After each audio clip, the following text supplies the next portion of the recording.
What are you? A professor?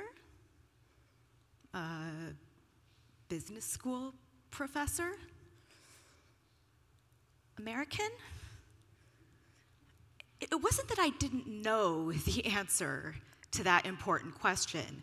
It was that I felt very uncomfortable. I was in the process of moving from Chicago, where I taught at the Kellogg School of Business, to Singapore, and it was a rental agent who was asking me that question. I didn't think you were allowed to do that, though, things are different in different parts of the world. And I certainly did not want to be the ugly American making a big fuss about being asked the question. I was trying to rent my first choice apartment. It was a nice high apartment, high ceilings, beautiful view. Singapore, so it was tiny, but it was a wonderful apartment, close to the train line, all of that.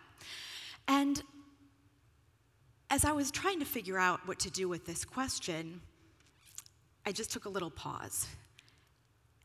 And we'll pause for a minute on that thread and talk a little bit about what it actually means to be a business school professor. What do business school professors do? We do lots of things. Some of us study finance or accounting, strategy. I think there might be some folks here who study those things and teach on these things tonight. And so those are some things that people do in business schools. I do something a little bit different that complements that. Although I do really like statistics and technology and things like that, the thing that I'm most passionate about in this space is my topic, which is organizational behavior. And organizational behavior is the human side of business and organizational life. So that's what I do, and I'm gonna tell you a little bit more about this, but first I'm gonna tell you I think what I do is the most fun and the coolest, but I might be a little bit biased. So I'm gonna be talking a lot about bias here, and a few different studies that I've done, both on biases and what we can do to attenuate or eliminate those. Now, bias sometimes makes people feel a little uncomfortable, but it's not that there's anything wrong with someone who has a bias. I have some biases, and they're very natural, even when we're trying really hard not to be biased. Sometimes we do things as humans that are very predictable, and I share a picture with you here of an example of this. This is what we call a group serving bias. We tend to think our groups are better than the other ones. When we win the sports match, it's because we're skilled, we're strong, we're fast, and we trained harder than that other team. But when we lose, the sun is blinding us, the sun is in our eyes, and that referee was definitely biased against us. Did you ever notice that the referee is very rarely biased in our favor, right? This becomes a pattern, right? We tend to see ourselves as being better. We always want to see ourselves in a good way. Now, there's nothing wrong with that inherently, but we sometimes can make mistakes that are costly as a result of these types of biases. And on the group serving bias side, it's hard for us to learn how to improve when we're focused on defending that we're so good. And so we're interested in how to reduce or eliminate that bias. And one of the things that I studied with David Sherman and our research team was a lovely little, very brief intervention that helps teams to understand their own responsibility and to take responsibility for failures at a similar level to how they take credit for their wins. And what this activity involves is a brief values writing reflection exercise. What does that mean? That means that we take a few minutes to pause and think about what really matters to us and why that matters and how we enact those values. For example, it doesn't have to be anything unusual. It can be relationships with friends and family. It can be having a good sense of humor, enjoying having a good time. It can be something more substantive, like spirituality or religion, whatever that religion might be. And what we find happens is that after people have taken a few minutes to think about those values and how they enact them, they are then able to see themselves and their groups more accurately. So it takes away that group serving bias. think I'll just stay over here now. So the next bias that I wanted to share with you today is what we call the sunk cost bias. And this is one that is very, very reliable. And it happens for a couple of different reasons, but we as people, we make a decision about something. We say, I'm going to invest in this instead of that. And then we start to get a little attached to this relative to that. It looks better, it must have been a good idea. Again, these cognitive and emotional biases leading us to want to continue on the path that we're on, even when that means that we're falling, that anchor of money already spent or time already spent is dragging us down.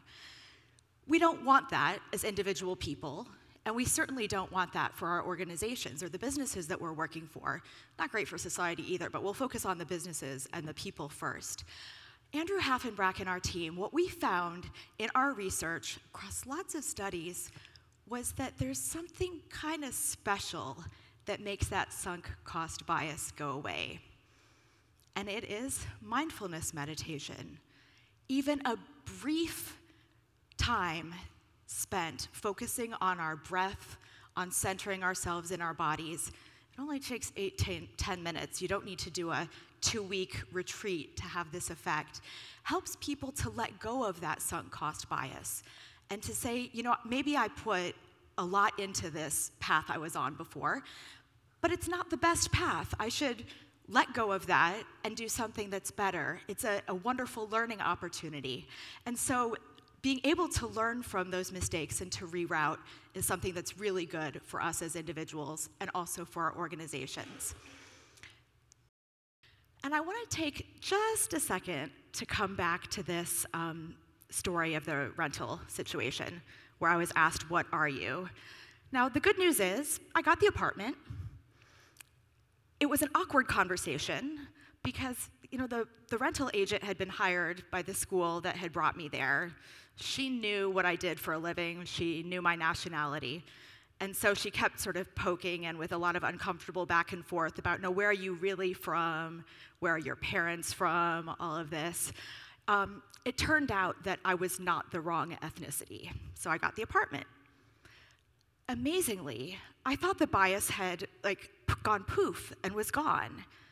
It was kind of hard for me to recognize that I might have been the beneficiary of bias against another group. It took me a while for that to really sink in. So we know that in 2015, they started doing careful inventories of this, that the most powerful businesses in the Western world there were more people named John than there were women with any name. This was 2015. These statistics are taken from a New York Times study. And they tracked it for a long time. The good news is that in 2023, we can celebrate that all women passed John, so that's good. But it was clearly still more work to do. But we see that this underrepresentation can have an impact on people. And I've studied some of those impacts with several collaborators that I'll talk you through. The first study I did along these lines was with Jessica Sim. And we knew from prior research, lots of prior research, that when women are in contexts where they're underrepresented, lead people to see themselves more in terms of that identity that can be threatening. We sometimes call this stereotype threat. Whew. Stereotype threat has some bad consequences, some really pernicious effects. The first one is, and this is not even just not being hired for the job, this is what can happen psychologically and internally for people. The first thing is that sometimes folks underperform relative to their ability because of this. Too busy managing this concern about the negative stereotype, get a little overactivated, and then are not able to perform to their potential.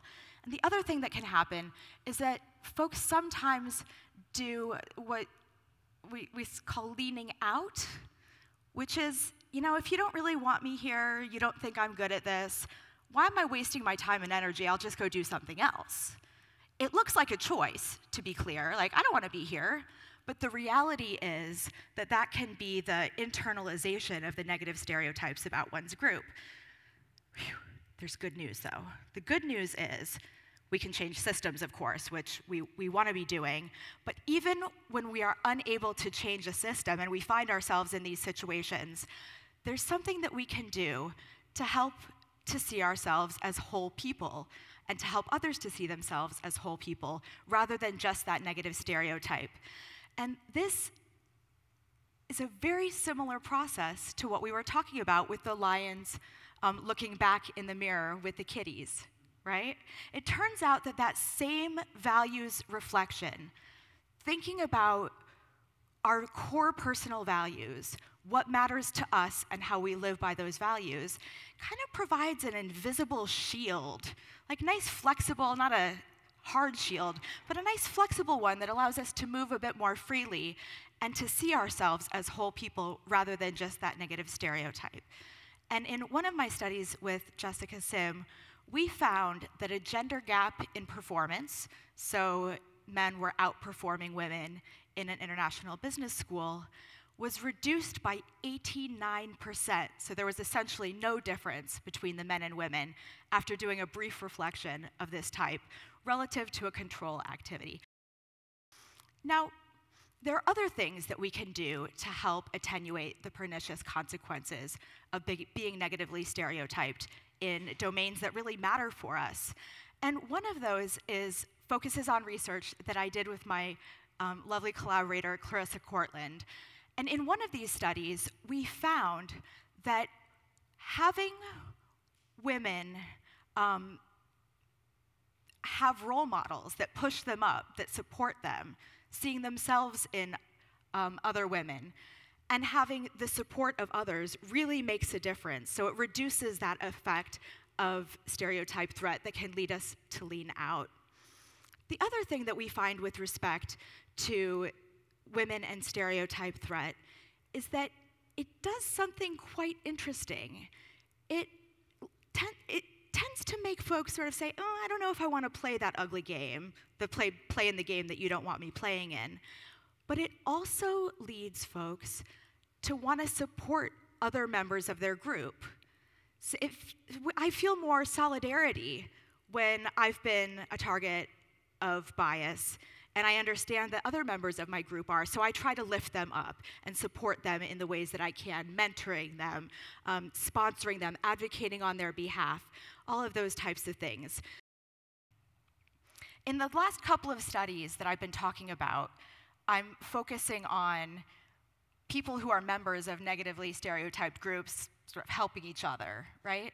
And that's good, but it is critically important that we not think that the onus is on the groups that are being biased against to fix the problem.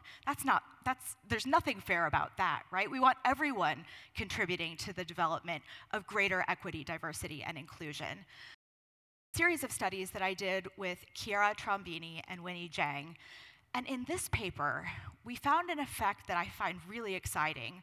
And what we find is that when people experience being supported by others, it can be a helping hand, it can be practical support, it can also just being an ear to listen when someone's having a hard time. That feeling of connection with other people and feeling that others support us makes everyone, regardless of their demographic groups, want to do more to help other people. Some of the benefits that we have seen in our research include supporting equity, diversity, inclusion, well-being initiatives, sustainability, environmental sustainability initiatives, and also just contributing our time and effort to charitable organizations.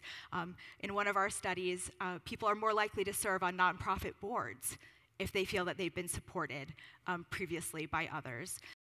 And this is not to say that, I sometimes feel a little funny, like, am I saying I'm a really good person when I say this? I'm just human, not perfect, I make mistakes.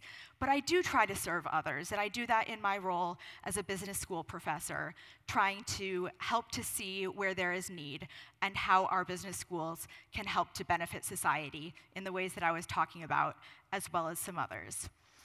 Now, I'm just going to share one last bias that's not actually about my research.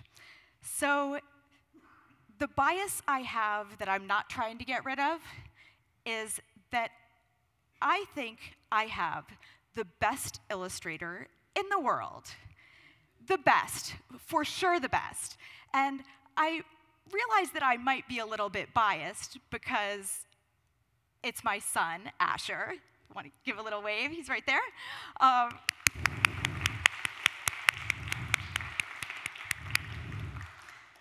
So that's the one bias I'm just going to keep. Thank you.